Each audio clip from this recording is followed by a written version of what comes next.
Hey guys, my name's Steph, I'm Botanist Cool, and today we're doing part 2 of the Beholder painting. And if you guys are enjoying my mini painting and enjoy D&D, make sure to like, subscribe, and all that good stuff. We'll get right on over to it. So, I bought this Beholder a few weeks ago? No, it's been a couple months now. It's been like a couple months ago, and we actually painted the base coat on it at that point in time, but I did not want to go any further because I wanted to do some more painting, I wanted to do some other things, and you know, we spent some time away from our Beholder friend. And only recently did I get back into him, and I actually really had fun with this painting because I started to apply what I had already learned from previous paint sessions to this one, specifically washes. Now, I know in the past couple of videos I have been very hesitant and very not confident with my washes, and I'm not really confident with them now. However, with this, I've actually kind of decided to force myself out of that rut and try to use washes differently. So first and foremost, I made sure to use a detail brush to get into very big and specific crevices and cracks within, like, I guess the weird scales on this thing's back to make sure that I painted it properly, and I only got the wash there. That way the wash wouldn't, like, do this weird frost over, glaze over, smudgy look. I didn't want that to happen, and I wasn't going to let that happen. So I would make sure to do it in very specific areas rather than actually just kind of washing it over. And then I made sure to go through the tendrils and do the same. Hit those deep recesses with the wash instead of actually like washing over the entire tendril. And then I applied a dry brush. It was specifically a blue dry brush, which I don't know if I want to keep it blue.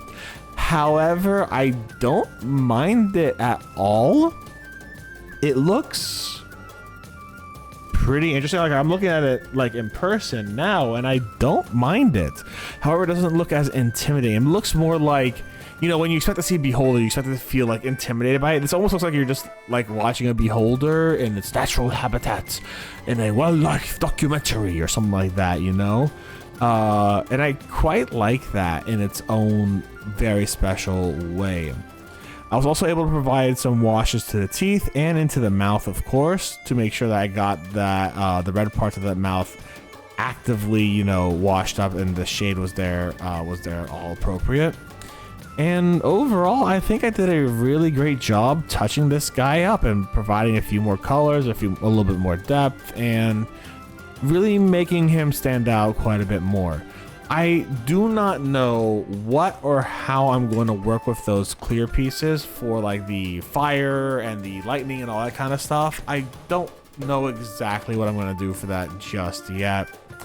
And I'm not sure I'm going to know for a bit, so I'm probably going to have obviously like a really big old part 3 coming out soon, because one, I haven't finished the eye either, and I don't really know what I'm going to do with that yet either. I want to make sure that I can make the eye look good, but I don't know how to make the eye look good, and I am 100% worried about that. Like, how do I make the eye look good? I don't know. Right now it's just like a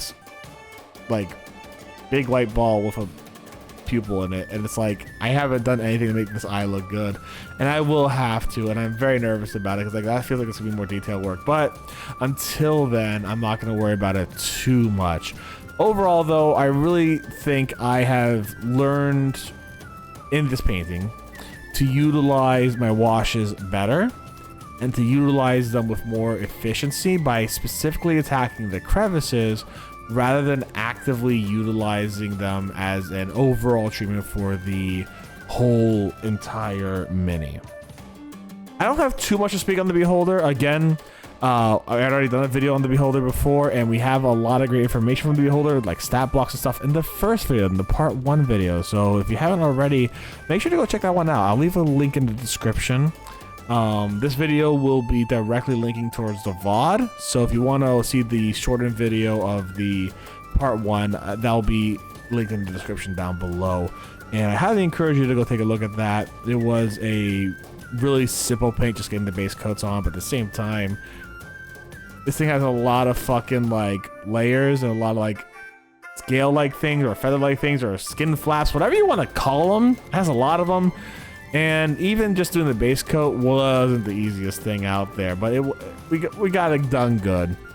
But I'll have all the stats for you on that video if you want to see that. And yeah. In all reality, we're headed towards the end of this video. So enjoy the last minute or so of me painting. Enjoy the music. Thank you very much for hanging out with me today.